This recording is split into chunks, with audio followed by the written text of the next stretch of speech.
Finalda El Clasico ko'rishimiz mumkin. Bu mavsum Chempionlar Ligasi finalida Clasico bo'lishi mumkin. Qur'aning ko'zi ko'r. Qur'a yana ko'rlik qildi qaysidir ma'noda. Bunaqasi bo'lmasligi kerak edi aslida olganda. Bir taraf haddan-da ziyoda kuchayib ketdi, narigi tomon esa biroz aksi. Keling, dastlab birinchi tomondan boshlaymiz. Realning raqibi yana va yana Manchester City. Har yili to'qnash kelishmoqda jamoalar ketma-ket 7 yildan buyon. Qiziq bir statistika o'qib qoldim. Thibaut Courtois Angliya chempionatida, ya'niki Chelsea safida o'ynayotgan paytda City bilan bunchalik ko'p maydonga tushmagan ekan. Real faqat Chempionlar Ligasi bahslarida to'qnash kelmoqda va Thibaut Courtois bu yerda ko'proq o'ynagan. Nimchorak final bosqichida biz afsuski Abduqodir o'ynayotgan Manchester Cityni yoki Chempionlar Ligasining qiroli deb ataladigan Real Madridni yo'qotamiz. Bu jamoalar yarim finalgacha hech bo'lmaganda o'ynashganda yaxshiroq bo'lar edi. Ikkala jamoa ham kuchli. Shaxsiy fikrim esa favorit bu yerda Real Madrid. Arbeloa jamoasi negadir keyingi bosqichga chiqadi deb o'ylayapman. Real yoki Manchester City qaysi biri keyingi bosqichga yo'l olsa ham raqib deyarli aniq, ya'niki chorak finalda Bavariya. Bavariyaning raqibi esa nimchorak finalda Atalanta. Ortiqcha ta'riflarga umuman hojat yo'q va favoritlik maqomi bu yerda yaqqol nemis klubida bo'lib turibdi. Agar mening tanlovim bilan hisoblaydigan bo'lsak, chorak finalda biz Real Bavariya o'yinini ko'ramiz. Balki Manchester City chiqar yoki bu tomondan Atalanta. Qay raqib bo'lmasin, dahshatli to'qnashuvlarni ko'rishimiz aniq. Hali bu jamoalarning nimchorak finali haqida gapiryapmiz. Chorak final va yarim final haqida gapirsak, bilasizmi, shunchaki zo'r uchrashuvlar ko'rishimizni aniq bilamiz. Birinchi tomonda yana Liverpool Galatasaray to'qnashuvi ham bor. Bunday olib qaraganda nimchorak finalda ikkita to'qnashuvning favoritlari bordek, ya'niki Bavariya Atalanta uchrashuvida Bavariya, Liverpool Galatasaray uchrashuvida Liverpool. Qolaversa Galatasaray Juventusni dramatik tarzda mahv etdi va guruh bahslarida ham o'z maydonida aynan Liverpoolni 1-0 hisobida mag'lub etgan edi. Slot jamoasi bu mavsum stabil va to'kis jamoa emas. Muammolar juda ko'p. Asosiy tarkibda o'ynayotgan va jamoaning lideri hisoblangan Muhammad Salahning gol urmaganiga deyarli 3 oycha bo'ldi. Sensatsion tarzda mag'lubiyatlar ko'p va juda ko'p uchrashuvlarda Dominik Szoboszlay jamoani qutqarib qoldi. To'g'ri, ketma-ket g'alabalar qozonayotgan bo'lishi mumkin jamoa. Oxirgi uchrashuvda ham West Ham ustidan 5-2 hisobdagi g'alabani ham aytib o'tishimiz kerak. Raqib Istanbulning Galatasaroyi Turkiya chempionatida o'z maydonida deyarli yengilmayotgan jamoa. Agarda Galatasaray mana shu maydonda Liverpoolni yana yengadigan bo'lsa, keyinchalik bu yaxshi xotiralar yomoniga almashishi mumkin. Shaxsiy tanlovim bu to'qnashuvda favorit Liverpool. Ammo bu bosqichdan o'tdi ham deylik. Chorak finalda juda ham dahshatli raqib kutib turibdi. Chunki keyingi bosqichda raqib yo PSG bo'ladi yoki Chelsea. Klublar o'rtasidagi jahon chempionati finalchilari oson raqiblar emas. Biri amaldagi Yevropa Chempionlar Ligasi g'olibi, biri esa jahon chempionati g'olibi bo'lgan. Bu qarama-qarshilikning o'zi o'ta kuchli va yengish mushkul.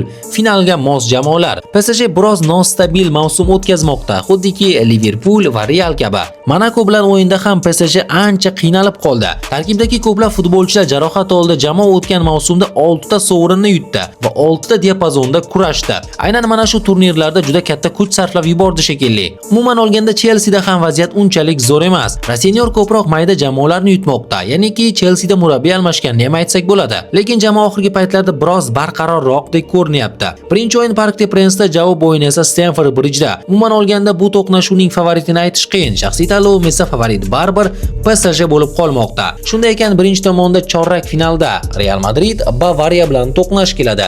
PSG esa Liverpool bilan. Yana bir marta takrorlasam bo'ladi, bu mening shaxsiy fikrlarimga asoslangan holatda tanlovlar. Ikkinchi tomonga yuzlanadigan bo'lsak, bu yerda juftliklar biroz osonroq, lekin oson o'yinlar deyotganimiz ham qiyin bo'lishi aniq. Bayer Arsenal, bu yerda yaqqol favorit bor. Arsenal bu mavsum Chempionlar Ligasining ham favoriti hisoblanadi aslida. Premier Ligada ham shunday. Lekin Yevropa Chempionlar Ligasi qonuniyati biroz boshqacharoq. Bu yerda DNK ko'proq ishlaydi. Mikel Arteta jamoasi o'tgan mavsumda juda chempionlikka yaqin kelgan edi. Biroq yarim finalda chempion PSG ga yutqazdi. Bu yil ham guruh bosqichini jamoa birinchi o'rinda yakunladi. Bayer Arsenalga unchalik qarshilik ko'rsata olmasa kerak. Shaxsiy tanlovim sizniki bilan o'xshash, ya'niki favorit Arsenal. Budio Glimt Sporting bu yerda eng favoriti yo'q qarama-qarshilik. Ikkala jamoaning ham holati umuman yaxshi. Budio Glimt sensatsion tarzda Interni mag'lub etib bu bosqichga keldi. Guruh bosqichida ham Manchester City hamda Atletico Madridni yenggan edi. O'z maydonida istalgan raqibni taslim eta olyapti jamoa. Norvegiyaning eng shimolida joylashgan bu jamoa noqulay ob-havo sababli boshqa klublarga bosh og'rig'i bo'lyapti. Hauge kabi yirtqich futbolchisi borligini ham aytib o'tsak bo'laveradi. Shaxsiy tanlovimga ko'ra favorit Budio Glim. Eng qiziqarli to'qnashuv ikkinchi tomonda Atletico Madrid Tottenham o'yini bo'lsa kerak. Diego Simeone jamoasi Ispaniya Kubogida Barselonani 4-0 hisobda mag'lub eta oldi. Ya'niki muhim pallada juda kuchli o'ynayapti Atletico. Tottenham esa bu yerga to'g'ridan to'g'ri keldi, ya'niki o'tish o'yinlarsiz. Tudor jamoani qabul qilib oldi. Natijalar unchalik yaxshi emas, lekin London klubi o'tgan mavsum Premier Ligada 16-o'rinda borib turib, Yevropa Ligasida g'alaba qozongan edi. Yevrokuboklarda Tottenham juda yaxshi o'ynaydi o'zi. Bir marotaba Chempionlar Ligasi finaliga chiqqanligini ham eslaymiz. Jamoalarning ikkalasida ham barqarorlik juda past. Atletico Madrid La Liga doirasida Rayo Vallecanoga hatto 3-0 hisobda mag'lub bo'lgan edi, lekin jamoa uyg'onyapti. Shaxsiy tanlovim bu yerda Atletico favorit. Newcastle Barcelona Kataloniya klubi to'g'ridan to'g'ri yo'llanmani olgani bois Realga qaraganda ancha oson raqibga duch kelmoqda. Dastlabki bahs St James Parkda, ya'niki Angliyada bo'lib o'tadi. Eddie Howe jamoasi agar qandaydir sensatsion tarzda uddalay olmasa g'alaba qozonishni juda ham ehtimol past. Premier Liganing eng so'nggi o'yinida ham Evertonga o'z maydonida jamoa mag'lub bo'ldi. Barselonada esa ishlar 5 desak ham bo'laveradi. Mavsum biroz notekisroq bo'lishi mumkin, lekin La Ligada peshqadamlik, Ispaniya Super Kubogi finalida Real Madridni mag'lub etib Chempionlar Ligasining chorak finaliga chiqish uchun juda katta imkoniyat va birgina Copa del Rey uchrashuvida Atleticoga yirik hisobdagi mag'lub bo'lishdi. Ammo bunda ham hali imkoniyat yetarlicha. Javob o'yini Camp Nou'da. Hansi Flick shogirdlari Villarrealni oxirgi uchrashuvda yengishdi. Ko'rdikki, jamoa o'ta mobil va juda kuchli. Yamal yuqori formada, intensivlik ham juda yuqori bo'lgan jamoada. Shaxsiy tanlovim bu yerda sizniki bilan o'xshab ketadi. Albatta Barselona favorit. Demak, ikkinchi tomonda mana shunday ko'rinish. Arsenal Budio Glim, Atletico Barselona. Birinchi tomonda Real Bavariya juda kuchli jamoalar, favorit biroz qiyinroq bo'ladi. Shaxsiy tanlovim esa baribir bu yerda Arbeloa jamoasi deb o'ylayman. PSG va Liverpool bahsida favorit bo'lmasligining ehtimoli yuqoriroq. Enrique va Slot jamoasida muammolar ham, kuchlar ham yetarlicha. Shaxsiy fikrim esa favorit Liverpool deb o'ylayapman negadir. Yarim finalda Real Liverpool to'qnashuvi. Ikkinchi tomonda esa Arsenal Budio Glim, bu yerda shubhasiz favorit Arsenal. Atletico Barselonada esa men Barselonani favorit deb o'ylayman.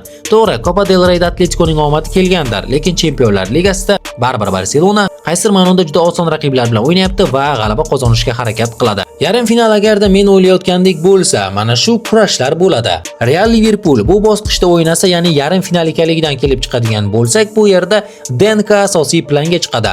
Baribir ikkala jamoada ham muammolar va kuch ham yetarlicha bor bu yil, lekin kerakli o'yinlarda uyg'ona olishyapti. Favorit Real va men bu o'lim tomonidan biroz inqirozda bo'lib turgan Real Madridni aynan finalga chiqadi deb o'ylayapman. Narigi tomon nimchorak finali qanchalik oson bo'lsa, yarim finali shunchalik qiyin bo'ladi. Barselona Arsenal. Biri La Ligada, biri esa Premier Ligada, dunyoning ikkita eng kuchli ligasida peshqadam. Yevropaning eng kuchli mobil jamoalari desak ham to'g'ri bo'ladi. Flick shogirdlari ham kurashadigan jamoa sifatida shakllandi.